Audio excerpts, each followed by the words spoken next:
कि उनकी बात को मानते हुए बिहार फर्स्ट बिहारी फर्स्ट के लाइन पर ही बिहार को लगातार पिछले 2 बजट जो हुए हैं उस पे बिहार को ये मिलता रहा है और इसका श्रेय प्रधानमंत्री और वित्त मंत्री जी के साथ साथ में हमारे राष्ट्रीय अध्यक्ष श्री चिराग पासवान जी को भी जाता है। बिहार फर्स्ट बिहारी फर्स्ट के तर्ज पे अगर हमारे राष्ट्रीय अध्यक्ष श्री चिराग पासवान जी सरकार के पास ले जाने में और इसको बिहार में ला पाने में सफल हो रहे हैं तो इसका श्रेय श्री चिराग पासवान जी को भी जाता है।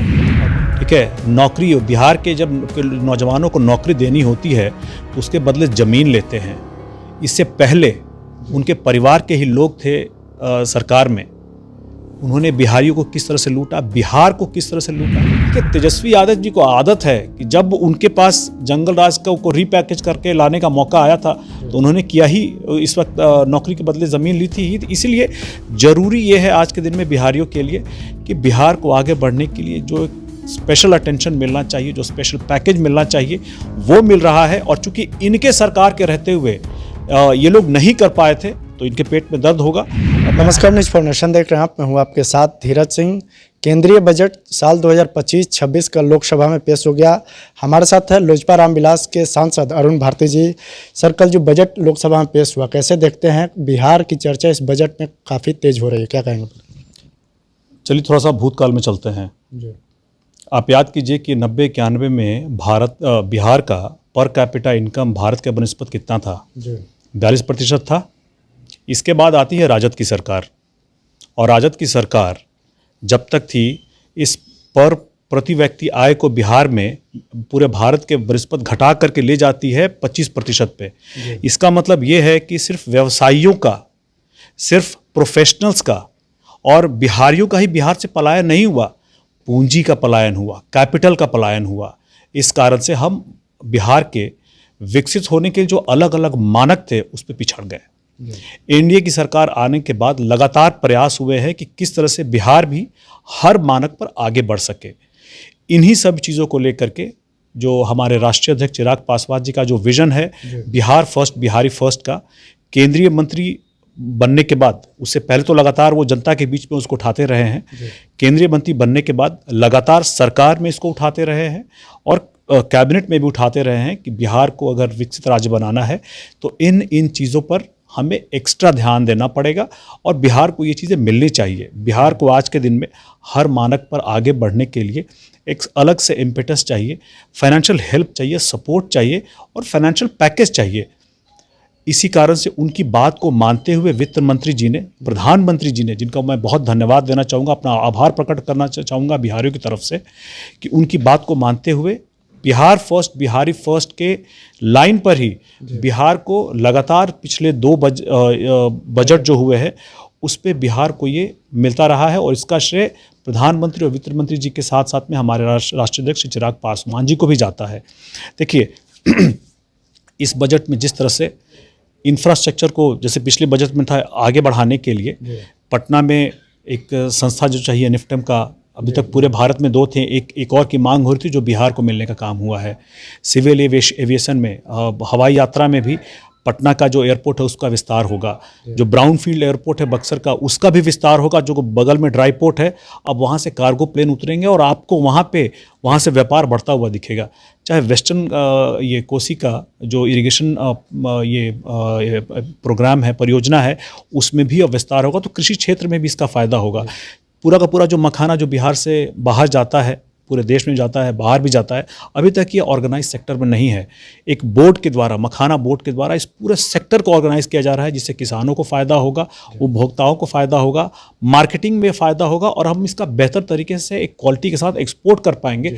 तो इन सारी चीज़ों को बिहार फर्स्ट बिहारी फर्स्ट के तर्ज पे अगर हमारे राष्ट्रीय अध्यक्ष श्री चिराग पासवान जी सरकार के पास ले जाने में और इसको बिहार में ला पाने में सफल हो रहे हैं तो इसका श्रेय चिराग पासवान जी को भी जाता है।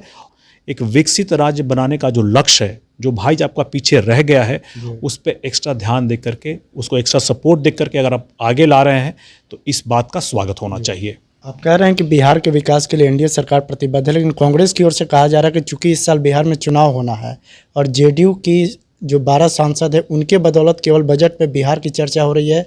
पिछली बार भी जो अंतरिम बजट पेश हुआ था उसमें भी बिहार, इस बार भी बिहार, केवल बिहार का है। ऐसा लग रहा है कि केंद्रीय बजट नहीं, बिहार का बजट ही है। देखिए, परिवार में अगर कोई पीछे रह गया है, कोई थोड़ा किसी कारण से आगे नहीं आ पाया है, तो बहुत ज़रूरी है कि पूरे परिवार को आगे ले जाने के लिए जो पीछे रह गया उस पर थोड़ा ध्यान एक्स्ट्रा दिया ही जाता है। जिस तरह से लगातार कांग्रेस की सरकारें, राजद की सरकारें जंगल राज के वक्त और जंगल राज को दोबारा रीपैकेज करके जब तेजस्वी जी आए थे तब वो लेकर के आए थे, इन सब चीज़ों से निपट करके अगर आगे बढ़ना है तो बिहार पे एक्स्ट्रा ध्यान देना ही पड़ेगा। और आज के दिन में चिराग पासवान जी के द्वारा जो किए जा रहे हैं ये सारे के सारे पहल, और सरकार मान करके इन चीज़ों को मान करके आगे बढ़ा रही है, तो इस बात का स्वागत होना चाहिए। जो भाई पीछे रह गया उसको आगे लाने के लिए आपको थोड़ा उस पर ध्यान तो देना ही पड़ेगा, और सही समय पर अब केंद्र सरकार इस पर ध्यान भी दे रही है। एक तरफ कांग्रेस कह रही है कि बिहार को बहुत कुछ मिला, लेकिन तेजस्वी यादव कह रहे हैं कि बिहार को कुछ नहीं मिला, सौतेला व्यवहार किया जा रहा है, पुराने चीज़ों को ही नए तरीके से परोसा जा रहा है, उस बिहार को कुछ नहीं मिला इस बार। देखिए, तेजस्वी यादव जी प्राइवेट जेट में अपना हैप्पी बर्थडे का केक काटते हैं, ठीक है। नौकरी, बिहार के जब नौजवानों को नौकरी देनी होती है तो उसके बदले ज़मीन लेते हैं। इससे पहले उनके परिवार के ही लोग थे सरकार में, उन्होंने बिहारियों को किस तरह से लूटा, बिहार को किस तरह से लूटा कि बिहार हर मानक पर पीछे आकर के अब वो दोबारा कोशिश कर रहा है, वो पहल कर रहा है कि हम भारत के साथ कंधे से कंधा मिला करके उसका विकसित भारत बनाने में हम सहयोग कर सकें। तो इनके पेट में तो दर्द होगा ही, इनको वो मौका नहीं मिलेगा। अब वो मौका नहीं मिलेगा कि हम इनसे किसी तरह से, जनता से किसी तरह से और नोच लें, कुछ और लूट लें, कुछ और ज़मीन ले लें, इनको मौका नहीं मिल रहा है। देखिए, तेजस्वी यादव जी को आदत है कि जब उनके पास जंगल राज को रीपैकेज करके लाने का मौका आया था तो उन्होंने किया ही, इस वक्त नौकरी के बदले ज़मीन ली थी ही। इसलिए ज़रूरी ये है आज के दिन में बिहारियों के लिए कि बिहार को आगे बढ़ने के लिए जो एक स्पेशल अटेंशन मिलना चाहिए, जो स्पेशल पैकेज मिलना चाहिए, वो मिल रहा है। और चूंकि इनके सरकार के रहते हुए ये लोग नहीं कर पाए थे तो इनके पेट में दर्द होगा। और मैं आगे कहूँगा कि जब तक बिहार को स्पेशल स्टेटस नहीं मिल जाता है, जो हमारे राष्ट्रीय अध्यक्ष जी का भी ध्यान है, तब तक बिहार को स्पेशल इंडस्ट्रियल स्टेटस जरूर मिलना चाहिए, ताकि यहाँ पे और प्राइवेट निवेश आ सके, और उद्योग लग सके, और रोजगारी की जो बेरोजगारी की जो समस्या है उसका भी कुछ हद तक निदान हो सके। ये एक स्वागत योग्य बजट है बिहार के लिए, ये बहुत ही जरूरी बजट है। एक सवाल है सर कि सोशल मीडिया पर लोग सवाल उठा रहे थे कि चिराग पासवान के मंत्री बनने के बाद बिहार को कुछ नहीं मिला। इस बजट में उन्हीं के मंत्रालय से जो फूड इंस्टीट्यूट टेक्नोलॉजी बनाने की बात कही गई, क्या लगता है अब इसके बाद सवाल बंद हो जाएगा या फिर आगे बहुत कुछ मिलेगा बिहार को? देखिए, बिहार के लोगों को चिराग पासवान जी से उम्मीदें हैं, ये उम्मीदें आपको तेजस्वी जी से और कांग्रेस के नेताओं से नहीं है। तो जिससे उम्मीद होती है, सवाल तो उससे ही होते हैं ना।